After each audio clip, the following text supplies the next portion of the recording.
এবার বৃত্ত ও কোণ সম্পর্কিত কয়েকটি সংজ্ঞা আমাদের জানতে হবে। প্রথমে জানতে হবে কেন্দ্রস্থ কোণ। কোনো বৃত্তের কেন্দ্রের সাথে ওই বৃত্তের যে কোনো বৃত্তচাপের প্রান্তবিন্দুদ্বয় যুক্ত করলে যে কোণ উৎপন্ন হয় তাকে ওই বৃত্তচাপের উপর অবস্থিত কেন্দ্রস্থ কোণ বলে। এখানে এটা বৃত্তচাপ, কেন্দ্রে কোণটা তৈরি হয়েছে, সুতরাং এই কোণটা হচ্ছে কেন্দ্রস্থ কোণ। তাহলে আমাদের এখানে ও বৃত্তের কেন্দ্র এপিবি চাপের ওপর অবস্থিত কেন্দ্রস্থ কোণ হলো এও বি।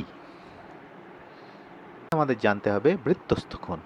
বৃত্তের কোনো একটি বৃত্তচাপের প্রান্তবিন্দুদ্বয়ের সাথে তার বিপরীত বৃত্তচাপের ওপর অবস্থিত কোনো একটি বিন্দু যোগ করলে যে কোণ উৎপন্ন হয় তাকে ওই বৃত্তচাপের ওপর অবস্থিত বৃত্তস্থ কোণ বলে। আমাদের এই বৃত্তচাপ পরিধির ওপরে একটা বিন্দু, সেই বিন্দুটা বৃত্তচাপের প্রান্তবিন্দু যুক্ত করে যে কোণটা তৈরি করছে তাকে বলা হয় বৃত্তস্থ কোণ।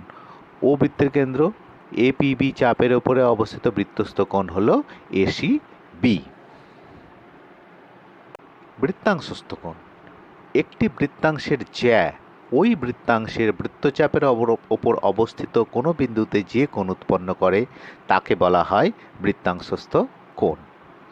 জ্যা তার বিপরীত বৃত্তচাপে যে কোণটা তৈরি করছে তাকে বলা হচ্ছে বৃত্তাংশস্থ কোণ।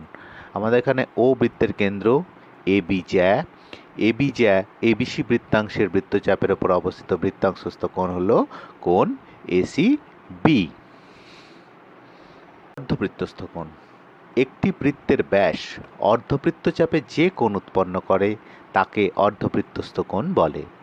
এখানে এবি ব্যাস ও বৃত্তের কেন্দ্র, এবি ব্যাস এবিসি অর্ধবৃত্তচাপে অবস্থিত অর্ধবৃত্তস্থ কোণ হলো কোণ এসি বি।